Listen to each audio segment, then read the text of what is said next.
ஒரு முக்கியமான ஒரு அறிவிப்பு என்ன அப்படின்னா, நம்ம கடந்த வருஷம் அல்ஹுதா ஃபவுண்டேஷன் ட்ரஸ்ட் அப்படிங்கிற ஒரு ட்ரஸ்ட் வந்து நம்ம ஏற்படுத்துறோம். அந்த ட்ரஸ்டின் வழியாக அல்லாஹ்வுடைய தீனுக்கு தக்வியத் ஏற்படுத்தக்கூடிய செயல்கள், அது வந்து சில தாவா சென்டர்கள் உருவாக்குறதா இருக்கட்டும், சில தாய்க்களை உருவாக்குறதா இருக்கட்டும், சில புத்தகங்களை மொழிபெயர்க்கிறதா இருக்கட்டும், சிலருக்கு என்னென்ன ஃபெசிலிட்டி செஞ்சு கொடுத்தா அல்லாஹ்வுடைய தீனுக்கு பலம் ஏற்படுத்துமோ அதற்கான வகையில் நம்ம செலவு பண்ணக்கூடிய ஒரு வேலையை வந்து நம்ம செஞ்சுட்டு இருக்கோம். இது வந்து ஜகாத்துடைய அமௌண்ட்டும் நீங்க கொடுக்கலாம்.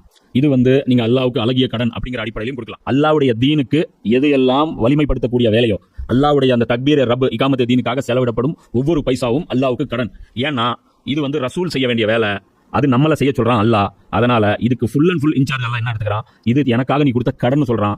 அல்லாஹ் ரப்புல் ஆலமீன் அவன் கொடுத்த காசுக்கு அவனுக்கே நம்ம கடன் கொடுக்கக்கூடிய ஒரு மகத்தான வாய்ப்பு வந்து இந்த பணியை வந்து நம்ம செய்யறோம். இந்த ஒரு பணியை மட்டும் தான் நம்ம செய்யறோம். அல்லாஹ்வுடைய தீனை சரியான விதத்தில் முஸ்லிம்களுக்கு புரிய வைத்து அதன் மூலமாக அல்லாஹ்வுடைய தீனை வந்து வலுப்படுத்துவது, இந்த ஒரே இலக்குக்காக நாம வந்து இந்த ஒரு ட்ரஸ்ட் வச்சிருக்கோம். இதுடைய பொருளாதாரம் நிறைய தேவைப்படுது. இப்போ வேலை செய்யத்தான் நமக்கு முதல்ல ஒரு நிலம் மட்டும் வாங்குறதுக்கு, ஒரு பில்டிங் கட்டுறதுக்கான பணி மட்டும் இருந்தால் போதும்னு நினைச்சோம். ஆனால் சர்க்கிள் பெருசாக ஆக நிறைய பணம் தேவைப்படுது. நீங்க எந்த அளவுக்கு கான்ட்ரிபியூட் பண்ணுவீங்களோ அந்த அளவுக்கு நாமளும் வந்து அந்த வேலைகளை வந்து சிறப்பான முறையில் செய்ய முடியும். அதனால ஒவ்வொருத்தரும் உங்களால் முடிஞ்ச உங்களுடைய பங்களிப்புகளை இந்த ரமலான் மாசத்துல இன்ஷால்லா நீங்க கொடுங்க.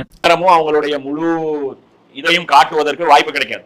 அது வாய்ப்பு வரும், ஒரு கட்டத்துல வரும். அப்போ நினைச்சு பார்ப்போம், என் மனைவி இப்படி இருக்காங்களே.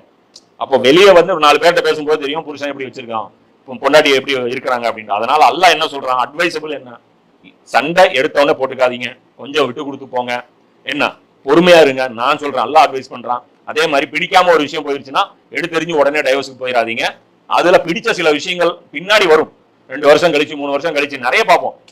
கணவர் இருந்து அதிகாரம் பண்ணிட்டு இருப்போம், அப்படி இருப்போம், திடீர்னு ஒரு ஆக்சிடென்ட் ஆயிரும், நடக்க முடியாம ஆயிரும். அதுக்கப்புறம் அந்த பெண் பார்த்தீங்கன்னா வீட்டுக்கு போய் வேலைக்கு போயிட்டு குழந்தைங்களும் பார்த்துட்டு கணவரையும் பார்த்துட்டு சம்பாரிச்சு போடுவோம்.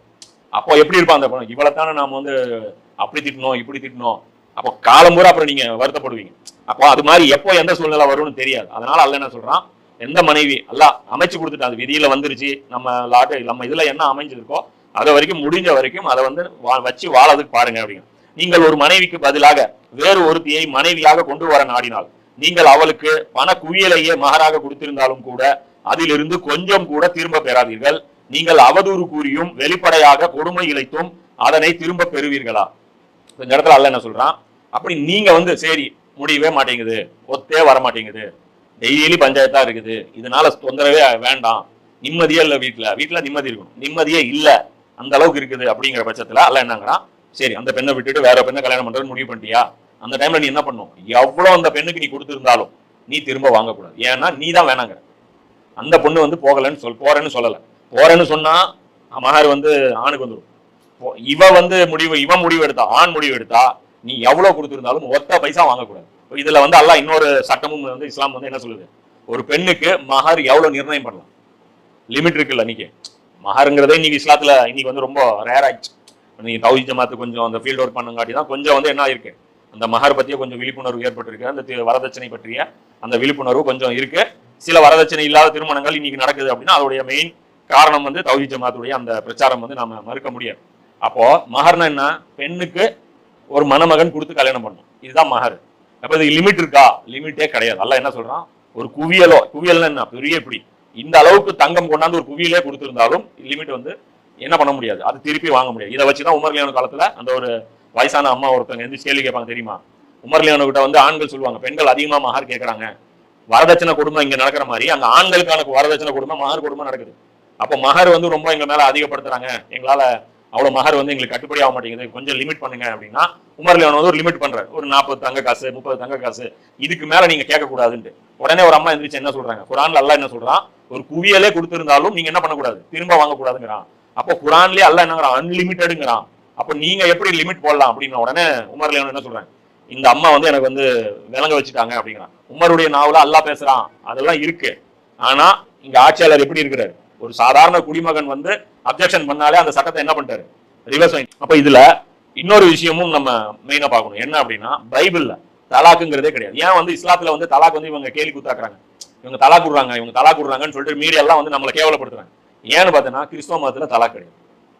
அங்க விவாகரத்து வந்து சர்ச் வந்து பண்ணி வைக்காது, வெறும் வந்து கல்யாணம் மட்டும் தான் சர்ச் பண்ணி வைக்கும். தலாக்குங்கிறது அங்க வந்து பாவம், அது வந்து சர்ச் வந்து பண்ணாது. அப்போ இது மாதிரி பாவம்னு சொல்லிட்டு என்ன ஆகும், வாழ்க்கை பூரா அந்த ஃபேமிலிக்குள்ள ஒரு வெஞ்சன்ஸ் இருந்துட்டு அடுத்த கட்டத்துக்கு என்ன பண்ணுவாங்க, தலாக் இல்லைன்னு அடுத்து என்ன பண்ணுவாங்க, ஒண்ணு விட்டுட்டு ஓடி போடுவோம், இல்லைன்னா சாவடிச்சுக்கும். இது உயிரோடு இருக்கிற வரைக்கும் நம்மளால நிம்மதியா இருக்க முடியாதுன்னு சாவடிச்சுக்கும். அதனாலதான் இந்த இன்னைக்கும் இங்க இந்திய சட்டப்படி என்ன விவாகரத்துல போனீங்கன்னு வச்சுக்கோ, வருஷ கணக்கா அலைய விட்டுருவாங்க.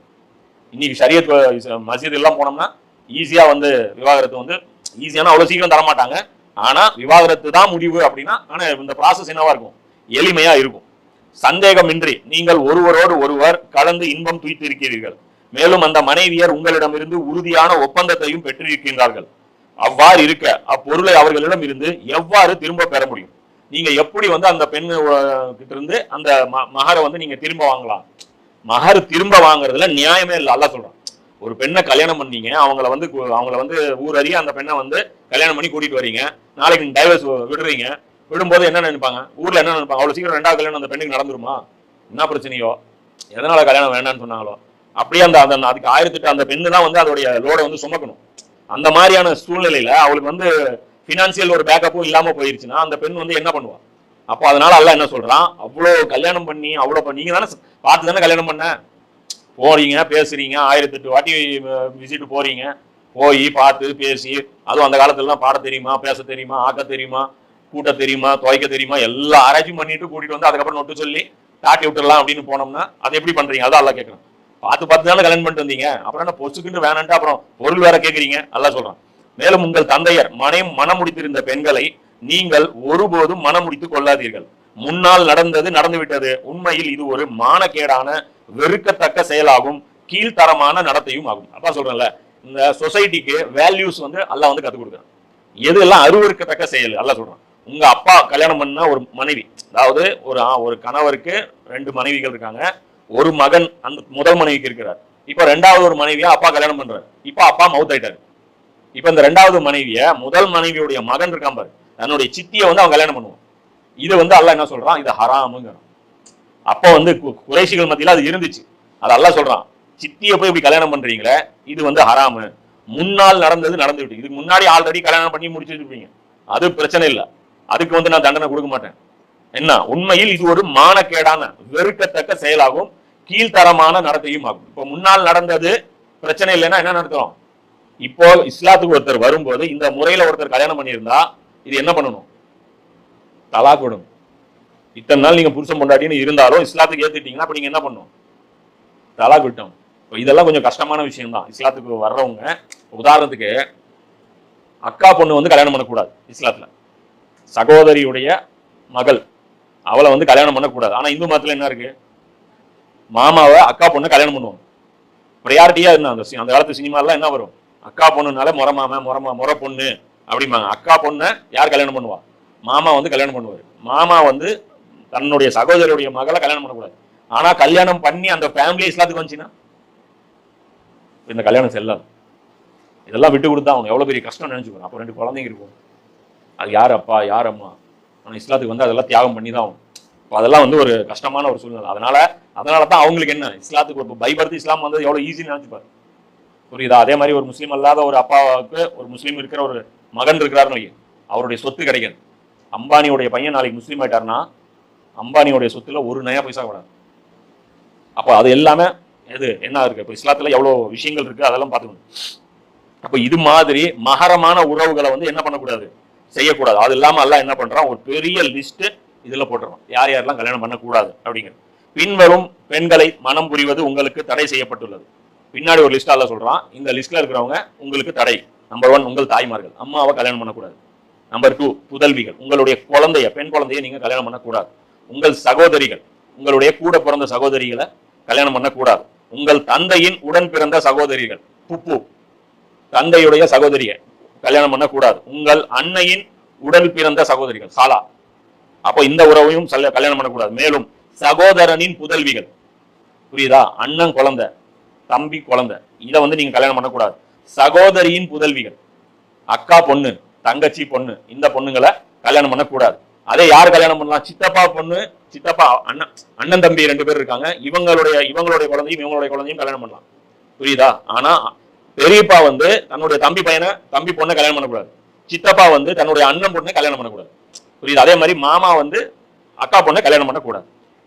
மேலும் உங்களுக்கு பாலூட்டிய செவிலி தாய்மார்கள், மேலும் உங்கள் பால்குடி சகோதரிகள், மேலும் உங்கள் மனைவியரின் தாய்மார்கள்.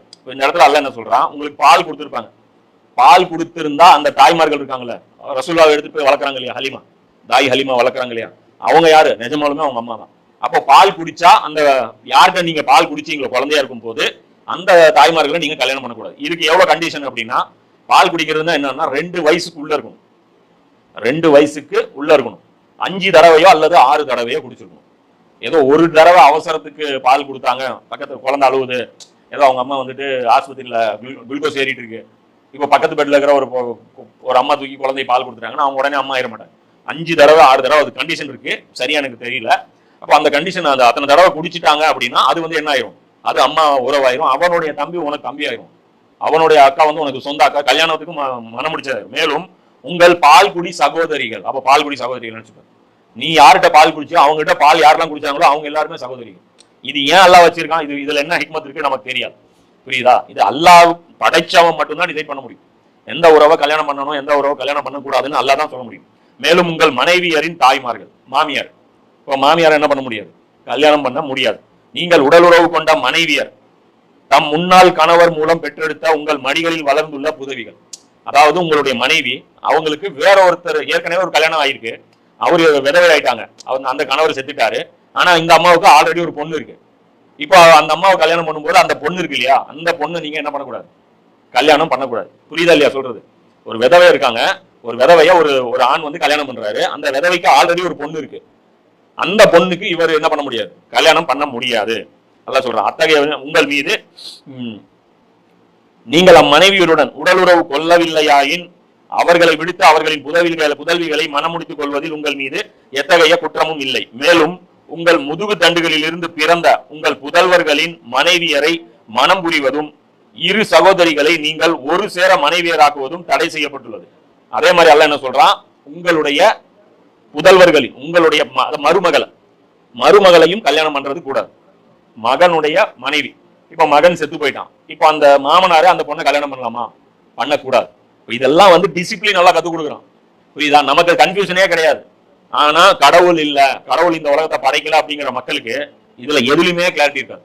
அவங்க பாட்டுக்கு அடிச்சுக்கிட்டே இருப்பாங்க, இந்த குழந்தைய என்ன பண்ணலாம், கல்யாணம் பண்ணலாமா கூடாதா, நான் எடுத்து வளர்க்க போறாங்கம்மா, இதுமா இது நல்லதா கெட்டதா, இதனால சமூகத்துல நன்மை ஏற்படுமா தீமை ஏற்படுமா, அதை பத்தி அவங்களுக்கு கிளாரிட்டியே கிடையாது. ஆனா ஒரு மூமினுக்கு வந்து பாத்தீங்கன்னா தெளிவா கிளாரிட்டியா இருக்கும், புரியுதா? அப்ப இந்த இடத்துல அல்லாஹ் சொல்றான் இவங்களை கல்யாணம் பண்ணக்கூடாது. அதே மாதிரி என்ன சொல்றான்? இரு சகோதரிகளை நீங்கள் ஒரு சேர மனைவியராக்குவதும் தடை செய்யப்பட்டுள்ளன. ஒரே நேரத்தில் ஒரு ஆண் 2 கல்யாணம் பண்ணலாம், 4 கல்யாணம் வரைக்கும் பண்ணலாம். ஆனா கல்யாணம் பண்ணும்போது அக்காவும் தங்கச்சியும் சேர்த்து கல்யாணம் பண்ணக்கூடாது. ஒரே வீட்டுல அக்காவும் கல்யாணம் பண்ணக்கூடாது, தங்கச்சியும் கல்யாணம் பண்ணக்கூடாது. பண்ணலாம், அப்புறம் பண்ணலாம், ஒரு சேர தான் பண்ணக்கூடாது. அக்காவை கல்யாணம் பண்ண, அக்கா செத்துட்டா, அதுக்கப்புறம் அவன் தங்கச்சியை கல்யாணம் பண்ணலாம், பிரச்சனை இல்லை. ஆனா அக்கா உயிரோடு இருக்கும் போதே தங்கச்சியையும் கல்யாணம் பண்ணக்கூடாது. இது வந்து அல்லாஹ் ஏன் ஹராமாக்குனா அல்லாஹ்வுக்கு தான் தெரியும், தடை செய்யப்பட்டுள்ளது. ஆனால் முன்னால் நடந்து விட்டது. இப்போ முன்னால கல்யாணம் நடந்ததுக்கு அல்லாஹ் பனிஷ்மெண்ட் கொடுக்க மாட்டான். ஆனா இப்படி ஒருத்தன் கல்யாணம் பண்ணிட்டு இஸ்லாத்துக்கு உள்ள வந்தா என்ன பண்ணும், அல்லது இப்படி ஒரு சட்டம் தெரியாம இருந்து தெரிஞ்சு போச்சுன்னா என்ன பண்ணும்? ஒரு மனைவிய தலாக் கொடுக்கணும். இது பண்ணிதான் ஆகணும், அல்லாஹ்வுடைய சட்டம். நிச்சயமாக அல்லாஹ் மன்னிப்பு வழங்குபவனாகவும் கருணை புரிபவனாகவும் இருக்கின்றான். இது அல்லாஹ் சொல்றான். இதுக்கு முன்னாடி பண்ணது பிரச்சனை இல்லை, பண்ணதுக்கு நான் குற்றம் பிடிக்க மாட்டேன், ஆனா வாழ்றதுக்கு நான் அனுமதிக்க மாட்டேன், வாழ்ந்தேன்னா நான் மன்னிக்க மாட்டேங்கிறதா இதுல இருந்து தெரியக்கூடிய விஷயம். மேலும் பிறருக்கு மனைவியாக இருக்கிறவர்களும் இப்ப இதெல்லாம் இல்லாம எந்த உறவுலையும் வரமாட்டாங்க, ஆனா அடுத்தவனுக்கு கொண்டாட்டியா இருக்காங்க. இப்ப என்ன பண்றது? இவங்களையும் கல்யாணம் பண்ணக்கூடாது, புரியுதா? ஆல்ரெடி ஒருத்தங்களுக்கு மனைவியா இருக்காங்க, அவங்களை எப்படி போய் நீ கல்யாணம் பண்ணுவேன்? இது பேர் என்ன? கள்ளக்காதல். இன்னைக்கு வந்து சட்டம் எப்படி போட்டிருக்காங்க, இன்னொருத்தனுடைய மனைவியே இன்னொருத்தன் கூட ஓடி போயிட்டா போலீஸ் ஸ்டேஷன்ல போனா இன்னைக்கு என்ன பண்ணுவாங்க? அவங்க கூட அனுப்பிச்சு விட்டுருவாங்க. ஏன்னா அவங்க இப்ப வந்துட்டு அவங்க வந்து இதுதான் அவங்களுக்கு வந்து விரும்பி இருக்காங்க, அதனால வந்து இப்ப என்ன பண்றாங்க? இப்போ முதல்ல போலீஸ்ல போனா உல்டாவா நடக்கும். இப்பெல்லாம் போலீஸ் ஸ்டேஷன்ல போனா, இப்போ சமீபத்துல ஒரு வீடியோ எல்லாம் பார்த்திருப்போம், ஒரு பெண்ணு வந்து இன்னொருத்தன் கூட சேர்ந்து போவா, அந்த பெண்ணுக்கு 2 குழந்தைங்க காலை பிடிச்சிட்டு அம்மான்னு குழந்தைங்க அழுவும். அவன் வந்துட்டு குழந்தைங்களெல்லாம் விட்டுட்டு அந்த பெண்ணு வந்து அந்த புது அந்த ஆம்பளையோட அப்படியே கிளம்பி போறாங்க. அதுதான் அல்லாஹ் சொல்றான், பிறருக்கு மனைவியாக இருக்கின்றவர்களுக்கும் நீங்க என்ன பண்ண, நீங்க கல்யாணம் பண்ணக்கூடாது. அதே மாதிரி அதுல சலுகையும் ஒண்ணு இருக்கு. பிறருக்கு மனைவியா இருக்காங்க, ஆனா ஒரு வெரைட்டி இருக்கிற அந்த பெண்களை மட்டும் கல்யாணம் பண்ணலாம். யார் அப்படின்னா, உங்கள் கைவசம் வந்துவிட்ட பெண்கள் விதிவிலக்கானவர்கள், இது இறை சட்டமாகும், இதை பின்பற்றுவது உங்கள் மீது கடமையாக்கப்பட்டுள்ளது. அப்போ பிறருக்கு மனைவியா இருக்கிறது அவங்களை கல்யாணம் பண்ணக்கூடாது, அது பர்மனன்ட் கிடையாது. ஏன்னா அந்த கணவர் செத்துட்டாருன்னா இப்ப அந்த அம்மா என்னாச்சு, யாருக்கும் அவங்க மனைவி கிடையாது.